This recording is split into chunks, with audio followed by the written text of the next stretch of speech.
Hello team and welcome to another ATP Geopolitics video with myself, Jonathan MS Pearce. This is Ukraine War News Update, second part thereof for the 12th of January 2024. Just to let you know, if you didn't know, there is a video I produced this morning giving you some explanation as to why the US and UK Air Forces, along with about 6 or possibly more now nations working together, have struck Houthi rebels in Yemen. The reasons why that took place and debunking some of the claims from people claiming it is connected explicitly to the Israel-Palestine conflict, so on and so forth. So I've done a video on that. That's earlier today. Right, let's get on with the aid section, the military aid to Ukraine and humanitarian aid, etc., and equipment that they are using. Rishi Sunak is he's a Prime Minister of the UK. He is presently in Kiev giving a one-day state visit to Ukraine. This is absolutely fantastic because he's put a number on the British aid to Ukraine over the next year. This is a number that has so far not been communicated. Been waiting for it. This is fantastic. Obviously, there's still more that we can do, I think, going forward. 2.5 billion in military aid over the coming year is great. But I think we could do more, especially when you look at the States with $61 billion, although there are all the differences involved in how the US does military and the sheer volume of their defense budget on a yearly basis. They're just much more capable to give more because they have so much more to give in terms of equipment, and their entire economy is based around that. Nonetheless, 2.5 billion is still good, as in the UK are putting their money where their mouth is. We've been strong on the rhetoric and we've been strong on military aid, but it has dipped recently, and I hope there'll be more, as I say, on top of that. Rishi Sunak has announced 2.5 billion pounds in military aid to the country over the coming year. It will fund long-range missiles, air defense, artillery ammunition, and maritime security. I hope that long-range missiles includes more Storm Shadows, and we get the production of them not just ramped up, but actually, ordered. With the support of an increase of 200 million pounds on the last 2 years. Bit of garbled English there. Around 200 million pounds will also be spent on a push to procure and produce thousands of military drones, which the government said was the largest delivery of drones to Ukraine from any nation. Most are expected to be manufactured in the UK. Of course, that talks to the idea that supporting Ukraine is to also support your own economy. So of the 2.5 billion, 200 million will be spent on a major push to rapidly procure and produce thousands of military drones for Ukraine, including surveillance, long-range strike, and sea drones. I presume, being very much a naval nation, we have got we're probably at the forefront of naval drones to some degree, and we'll be sharing our expertise, or at least giving the fruits of our labours there to Ukraine, and thus supporting our own industry in that way. But I think naval drones will be something that we will focus on more than other nations who might be more into aerial drones. And being the largest batch of drones ever transferred to Ukraine by a foreign country will be significant, and possibly that's probably the world record for drone supply. Been a big thing until now, but I think this is super significant for the British to do that and to say these things. It's really good news, and it's great to see Rishi Sunak go to Ukraine and say that in person and really, deliver the rhetoric that is very much needed, but also the actions behind the words, and that will, I think, say things to other nations like the US, like France, Italy, and Spain. Germany have been big on that, and they are delivering big time. As I say, it's great from the UK. Let's actually see even more. The EC European Commission is ready to give in to some demands of Hungary to achieve the allocation of 50 billion euros to Ukraine. In order to let Orban drop his veto, the EC is willing to to give him the option in 2025 to stop the financing operation midway. In other words, we'll do some kind of give or take here with some of your demands, and you'll let this all take place, but you can, once we're halfway through this delivery of 50 billion euros of aid, you can then say, actually, I don't agree with it now. So one might assume that, this is to say yes to 25 billion as an example. I don't know halfway through whether it'll be front-ended more, and actually you'll get 30 billion this year and 20 billion next year or whatever. But it would be great if this takes place. That aid is so desperately needed by the Ukrainians. We just need to negotiate to a successful outcome here with regard to Viktor Orban. Now, Latvia has prepared a new military aid package for Ukraine. President Latvia Rinkovits has announced that Ukraine will receive howitzers, ammunition, anti-tank weapons, helicopters, drones, communication devices, and equipment as part of the new military aid package. Also, a memorandum of the production of drones for Ukraine was signed. So drones. Everyone's talking about drones, but also helicopters, ammunition, and howitzers. So really useful from Latvia there. Latvia has announced that military aid package, and it also includes just some other things to throw in there: SUVs, generators, winter gear, as well as all the stuff I've already said. Estonia supports, I said it was Latvia in my last video, it's Estonia who are supporting the legalization of Ukrainian strikes on Russian military targets with Western weapons. This is so significant. The Estonian president emphasized that strikes on Russian military facilities should not serve as a basis for limiting arms supply to Ukraine. Additionally, he announced Estonia's commitment to provide $1.2 billion or euros, in aid to Ukraine until 2027. Okay, a couple of things to say. 1.2 billion is huge for a country the size of Estonia, although that is split over what looks like 3 years. The UK is providing 2.5 billion pounds this year. There's broadly not too much difference between pounds and euros, but we are providing that in 1 year. But still, Estonia is a fraction the size of the UK. So don't underestimate how much effort the Baltic nations and the Nordic nations like Denmark and Finland are putting into, and Norway particularly. Sweden a little bit off I think recently, possibly waiting to get accession into the EU. I've had some Swedish commenters saying that they're not really happy with what Sweden are doing or aren't doing. But don't underestimate how much effort these countries are putting in. They are smaller, but my goodness, compared to the size of the country, they are putting in a massive assistance project, really putting that into place for Ukraine. It's really fantastic. The US aid to Ukraine is suspended until Congress approves new funding, according to John Kirby, the US National Security Council coordinator. According to him, on December the 27th, the USA provided the last package of military aid for which they had enough money. This is kind of a formal, we ain't doing anything else until that impasse in Congress is eradicated. That's a real challenge. But the rest of the world is hopefully doing as much as they can to pick up the slack. Philip O'Brien has written something in his Substack to say, talking about that whole idea I was discussing recently about if the US steps back from international activity in terms of military strategic interaction, and to say, okay, we're going to sit back, Europe, you need to pick up the slack. What happens to the position the US has in the world, and what happens to the position the EU has in the world?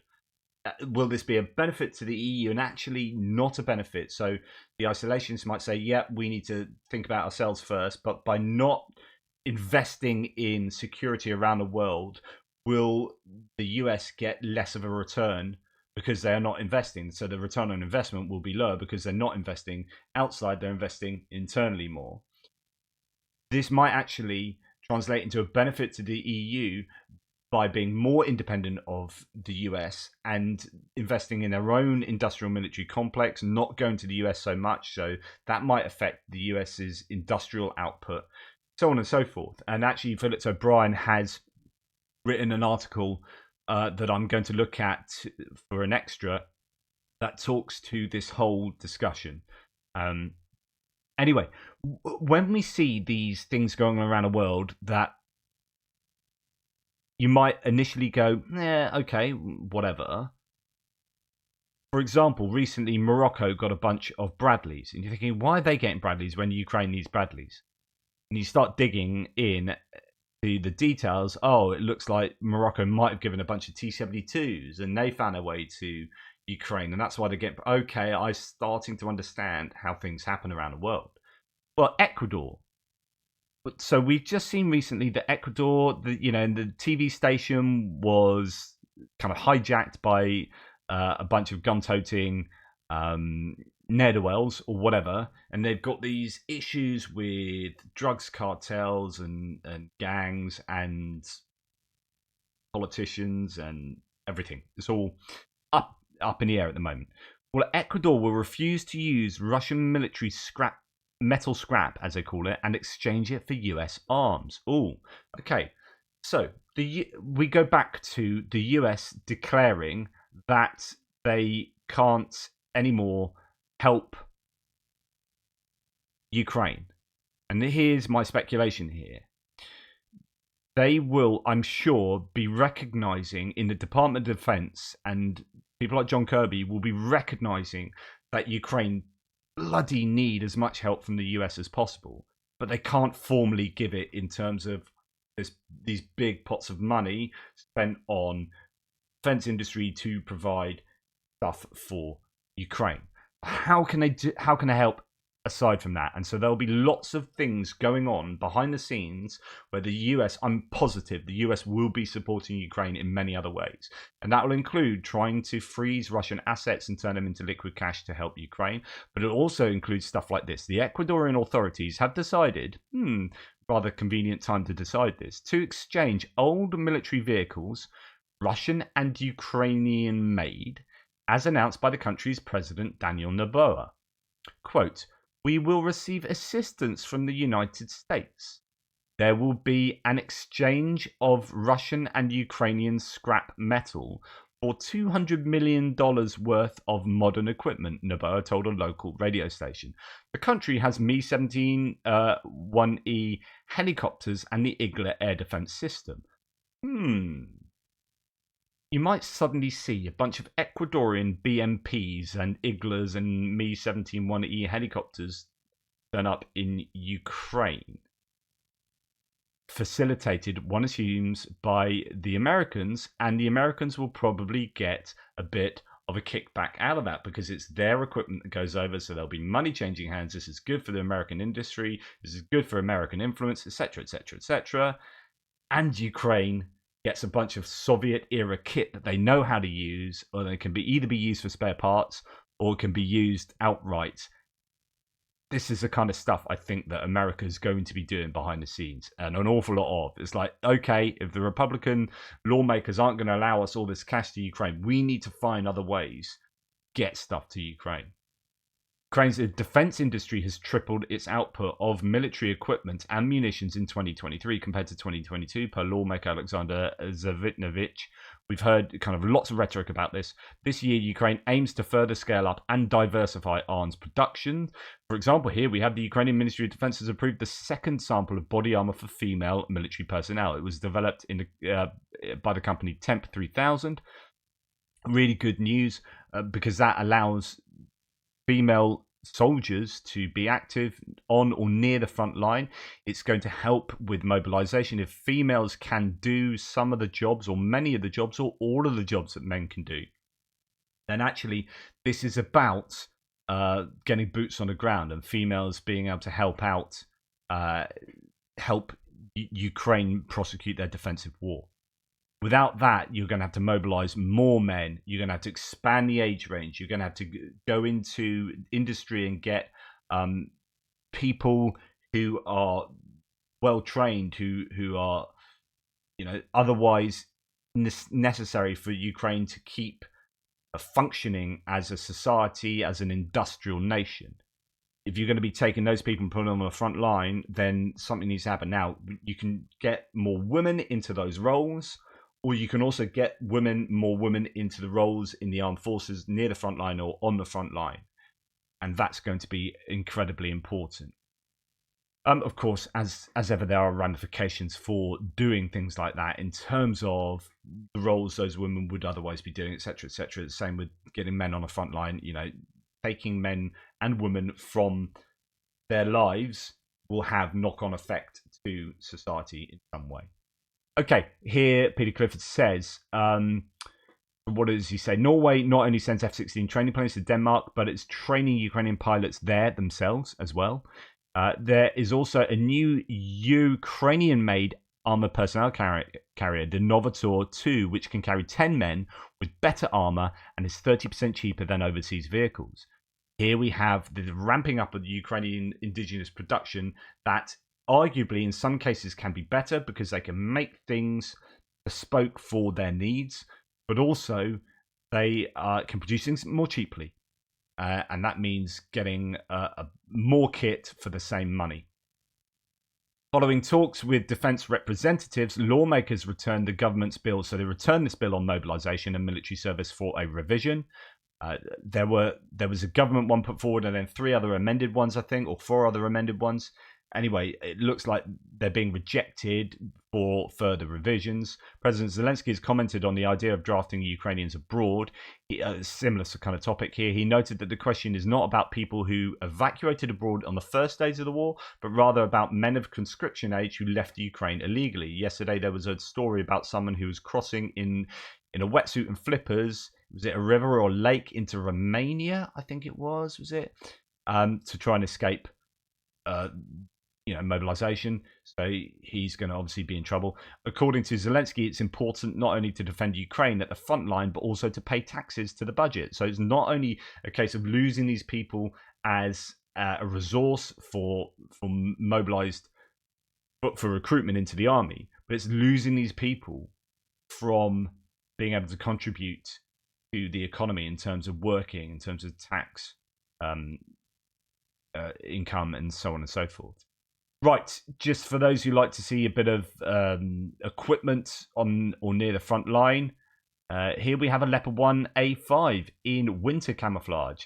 These have been largely provided by the Germans through other nations as well, funded by the Germans predominantly. And then we have the Leopard 105 doing its winter fang. Okay, moving on. Final piece in this section before we get to Russian stuff, although this can be relevant to the Russians as well. These are twigs that have been bound together with propellers and motors and a battery attached to them. And the Houthis have made a quadcopter out of twigs. Now, this is relevant because actually it just goes to show that you can make drones incredibly easily, and in fact you don't need to buy expensive parts necessarily. You can make a quadcopter out of twigs. Wow. Now think what the ramifications of that might be in terms of production of quadcopters going forward. Especially if they're one-way quadcopters, you attach a motor. Sorry, you attach an IED to that, an explosive device. You've got twigs that are very, very light, dry twigs. You can find them, collect them, make these, send up a loitering munition, go and blow up a piece of kit, and you're not having to 3D print plastic or import some of those components. You can just make it really easily. Now, I don't know how doable that would actually be. Whether it'll actually be worthwhile, but the idea is that, goodness me, you can make those things relatively easily. North Korea, moving on to Russian equipment and aid and whatnot. North Korea has now provided Russia with, wait for it, 5,000 rail containers. Last time we heard it was 1,000 or 2,000, 5,000 rail containers of weapons, and is using Ukrainian cities as a testing site for its medium-range missiles. Using them as testing sites. So this is really bad news. Remember those consequences Biden promised a few months ago? Nothing. So it will continue escalation. No, point here for me would be, and I said this yesterday, what's South Korea doing as a result of this? So these are you've got South Korean defense chief saying North Korea is doing X, Y, and Z. This is terrible. Okay, do you want to help out then? Some people said yesterday that they're not going to do that because they're worried about, they've got their own kind of war with North Korea and stuff to worry about and escalation. It's like, what? North Korea are literally doing that and they're over the border. South Korea have every right, and they yeah. I don't think that kind of argument has any sort of purchase. I think South Korea are an incredibly important country in terms of the industrial military output in the world. As an arms exporter, they've moved to 8th, I think, in the table, and probably looking to move higher. I don't really know where Russia are, whether they can even be in the top 10. I don't know how much they are exporting these days. But South Korea are becoming more and more important in the global arms industry, and they are in a position to be able to help Ukraine an awful lot. Reacting to this could, in reacting to this, they could help Ukraine an awful lot. But will they? Russia, with the help of their other countries, successfully circumvents sanctions for the production of weapons. A US-Ukrainian research team has found that Russian imports of sanctioned battlefield goods totaled nearly $9 billion from January to October 2023. Indeed, 20 months into the war, Russia was and still is able to use many Western components. Politico has written an article and it lists the worst offenders, although they often cannot be blamed directly, with transit via third-party countries all too common. And this is what I've said before. You could take aim at Intel, Huawei, well, less so with them because Chinese and they're not so beholden, but Analog Devices, AMD, Texas Instruments, all of these big American or multinational companies, IBM, Dell, involved in supplying components to Russia. The top 15 producers of Russian imports of battlefield goods imported by Russia in January to October 2023 in dollars. Components produced by companies highlighted in pink were found in Russian weaponry on the battlefield. So directly into the arms industry to enable the production of weapons that kill Ukrainians there. Something needs to be done about that. However, on the other hand, military intelligence from Ukraine says Russia does lack some modern weapons parts due to sanctions. So Russia is missing some components like modern optics and electronics as a result of international trade restrictions. So there is some success there. Quote, Russia, face several restrictions and sanctions. The sanctions, create additional complications when it comes to modern optics, electronics, and microchips, which is what the enemy lacks, says this chap Yusov. The statement indicates that Western sanctions have a tangible effect on the Russian defense industry, although multiple reports show Moscow continues to obtain sensitive sanctioned goods.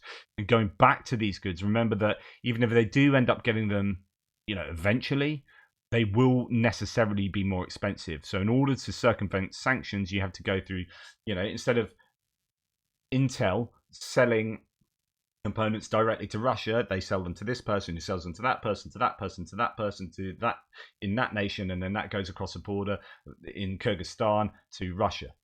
Okay, all of that process adds cost onto the end consumer, which is Russia. So Russia will be paying more, even though they can circumvent those sanctions, but there needs to be a tightening of those loopholes so they don't get the components at all. Russia has announced its intention to start production of drill air bombs. And remember, Flash is another one of these media sources that does not capitalize Russia or Putin. It is indicated that the latest drill glide bomb, the creation of which was announced by Russia back in 2016, has already passed all the tests specified by Russian Ministry of Defense. According to Russian media, the air bomb can destroy armored vehicles, ground radar stations, power plant control points, and anti-aircraft missile systems. It's almost impossible to recognize on radars. On the other hand, I think it's this bomb that Andrew Perpetua is talking about. The new Russian bomb people are talking about is completely pointless and adds no value whatsoever. It's basically a glide bomb that has less range from the bombs they already use with no benefits. A strictly worse bomb. I wonder why it would even exist. Are those bombs as useless as you say? I mean, yesterday they threw 46 bombs. How many of them may have reached their target? What was that accuracy? You're talking about the bombs they currently use. The new bomb has like 60% of the range that everything else and everything else is equal, why use the new bomb with 60% of the range when you can use the old bomb with 100% bomb with 100% of the range? So someone talking about sub munitions on board, and he's saying, well, actually the bombs they use now can have sub munitions and double the range. So I don't know if this is Drell bomb he's talking about. They are talking here about radar immunity, which could be the deciding factor for them, or the unique selling point for them.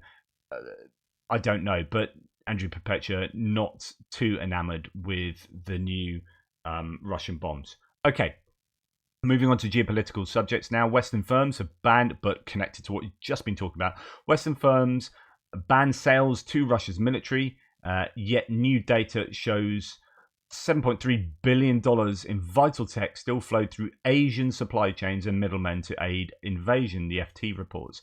Unintended tech lifeline exposes a grey area in curbing Russian capabilities. So Russia's still able to import through all of those routes that I've talked about before.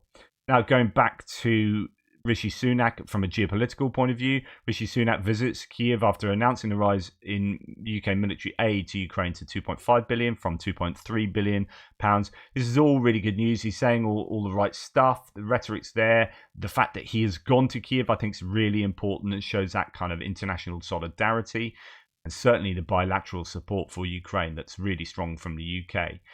Here he's said that I am in Ukraine to deliver a simple message. Our support cannot and will not falter, he said on Twitter. To all the Ukrainians, Britain is with you for as long as it takes. Now, we'd all love that rhetoric to change from as long as it takes, Britain is with you, to until you defeat Russia and get your territory back to 1991, the 1991 state. Something like that would be preferable than for as long as it takes, which is somewhat vague. Nonetheless, good news, and I'm no massive fan of Rishi Sunak, but it's great to see him go over there. He's not so good on international diplomacy, which is why Lord Cameron's had to come in and do his thing, but I think Britain is certainly moving in the right direction. I think David Cameron's rhetoric has been on point. I think Rishi Sunak is following up well there. Now, Kaja Kallas, who's the Estonian leader, as I said yesterday, fantastic in her attire of yellow and blue. Again, it's these little things that say so much. As when Anthony Blinken had his kids Halloween dress up, his little boy as a mini Zelensky and his girl in, again, yellow and blue, rather similar, which says, that's so important to me that I'm going to get my kids to dress up on Halloween to represent my feelings on Ukraine. Now here, she is representing her feelings. It's really strong, I would say, rhetoric, but it's really strong messaging from Kallas there. And we do see this not uncommonly. Now, the Republicans, I got super excited yesterday because I saw this, but actually there are a few caveats to be added to this. So Jürgen Naudit, German here, said that Republicans have developed the Ukraine Victory Plan, which involves quick delivery of critical weapons, including ATACMS for 300-kilometer F-16 cluster munitions, artillery, air defense, and armored vehicles, strengthening of sanctions against Putin's regime, the transfer to Ukraine of $300 billion of frozen assets of the Russian Federation. They criticize the Biden administration for not helping Ukraine enough and demand divisive action. But actually, when you start looking into this, okay, what are the sources of this? Or check Google. But actually, it isn't like the Republicans in general. As someone says here, nonsense, there are individual Republicans who are strong supporters of Ukraine, and that's what's happening here, I think. But there is no proposal by the Republican Party or any of its leaders in Congress to do any such thing. Indeed, Speaker Mike Johnson, the man who controls the purse strings, is actively blocking aid. And then, as someone here says, who is otherwise a Democrat, saying ranking members of the powerful committee supporting a cause and advocating for Ukrainian victory is important, though. Things like the Magnitsky Act, that's Bill founders thing passed or have nearly been held up because of the support or obstruction from ranking members of a congressional committee. In my opinion, we as Democrats shouldn't resist or downplay because it wasn't us as Democrats that took the initiative to draft a comprehensive plan that is aimed at Ukrainian victory. In other words, this is a good thing and we should celebrate it, even though it is not a widespread thing. So here I think is a little more meat on the bone for that. Republicans have developed a plan for the victory of Ukraine. 3 committees of the US House of Representatives, led by Republicans, have released a document criticizing the administration of President Joe Biden for insufficient aid to Ukraine and demanding decisive action from him.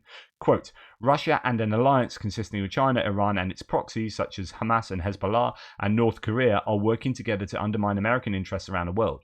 Their goal is to weaken the US economy, break up key alliances, and establish a new world order of totalitarianism. Not since World War II has the United States faced a more dangerous set of adversaries, the document says. And this is bang on. This is a kind of republicanism I can get behind. And I like their desire to get clarity on how to achieve success for the Americans in supporting Ukraine in the conflict there. But there is this troubling time now emerging of an axis between Russia and Iran and China and North Korea and Hamas and Hezbollah and the Houthis. This needs to be dealt with, and shrinking away from that because of the southern border is not the way forward. This, from these Republicans, is the way forward, in my opinion, as a kind of globalist British person. Latvia, now this is interesting. Latvia will nationalize real estate belonging to the Moscow government. The Moscow House in Riga, which has been funded by the Moscow Mayor's office, will be taken into the ownership of the Republic of Latvia. The corresponding law was adopted with the aim of timely prevention of threats to Latvia's democratic order. According to the statement of the Saeima, the Moscow House has been an instrument of the Russian Federation throughout which it deliberately spreads its aggressive actions, propaganda, and pro-Kremlin interpretations of history. I love this approach. It's kind of like saying, right, everything that is involved in the Russian influence campaign inside Latvia needs to be purged. This is dangerous and it's destabilizing us, and it's helping to destabilize Europe, European unity, and it's helping in the war against Ukraine. So everything that's Russian, we are now going to seize till you guys become a good faith actor regionally. We're going to take everything off you, and we're going to use that against that disinformation narrative, and we're going to use it to hopefully support Ukraine as well. Now, Azerbaijani President Ilham Aliyev has said that Russia has failed in its role as a peacekeeper in the Nagorno-Karabakh conflict. Again, we've got examples of national entities in the larger region, I guess, who were previously under the influence of the Soviet Union and then the Russian Federation, are starting to get itchy feet. We've seen this with Kazakhstan. We've seen this with Azerbaijan and Armenia, both at each other. Armenia, previously supported more by Russia, has also said the same kind of thing. Azerbaijan, I guess less surprising, but still really important, being very open in their criticism of Russia. That then hopefully will give permission to people like Georgia or the politicians in Georgia to maybe start thinking about being more vocal in their displeasure with Russia. I don't know, Georgia Dream are probably not likely to do that, but the political situation in Georgia is something of a melting pot. And could this then give permission for people in Chechnya to get a little bit itchy? But this is super important, and Russia has shot itself in the foot by invading Ukraine because they're losing influence around their borders in the Caucasus, in Eurasia. Honestly, this is super important as far as geopolitics is concerned. Now, good news again. Massive demonstrations in Slovakia against Putin's puppet Fico, so Robert Fico, who is trying to turn Slovakia into a dictatorship. Goodness me, this is super important as well. Zo strany ministra vnútra Šutoja Eštoka a jeho menovaných funkcionárov ponižovať szikanowanie doczkali. So protest there. I haven't seen anything else about that, so I'd like to look into the details of that. But I think that is so important because Robert Fico, I am no fan of his, and that axis that's developing between Serbia not in the EU, but Slovakia is in the EU, Hungary is in the EU and in NATO. You know, those nations being so pro Putin and pro-Kremlin in that area is a massive challenge for the EU. It's a massive challenge for the West and for Ukraine. Another strike on the Ukrainian border. Polish transporters are once again promising to block the Medyka Zjezgini checkpoint, says Rafał Mekler, owner of the logistics company. Mekler's this chap that has connections to Russia, but is also being very difficult in these border disputes. Protests will be organised by transportation companies, not farmers. As it was last time, the protest will start on the 15th of January and will last until the 15th of March. It's a 1 month protest. Something needs to be done about that. I'm sure the Polish will be onto that. Darth Putin says Russia is saying you can't go around bombing places as that's not allowed. After having bombed somewhere massively, after that wasn't allowed. So anyway, a strike by US forces on Yemeni territory showed utter disdain for international laws and was intended only to escalate the situation in the region, Russian Foreign Ministry spokeswoman Maria Zakharova wrote on her Telegram channel. Interesting. That is possibly the biggest example of hypocrisy we've seen in a long time. Goodness. Anyway, thank you for watching. Please like, subscribe and share. I really appreciate all your support. Sorry it's a bit garbled today. There's so much going on. My head is full of so much stuff. I'm trying to get you this as efficiently as possible. I'm going to go away and go and have a cup of tea and try and finish my game of Final Girl in the lounge there. I've got it set up because I'm that cool and that exciting. You know, being most days on my own at home. So, like, while I have a cup of tea, I could just listen to even more Ukraine stuff, or I could just do something completely different. So I'm trying not to be serial killed by a mass murderer in the game of Final Girl, and that's what I'll be doing for the next quarter of an hour before then getting back onto it. Just need my cup of tea. Anyway, take care everybody. Speak soon. Toodle pips.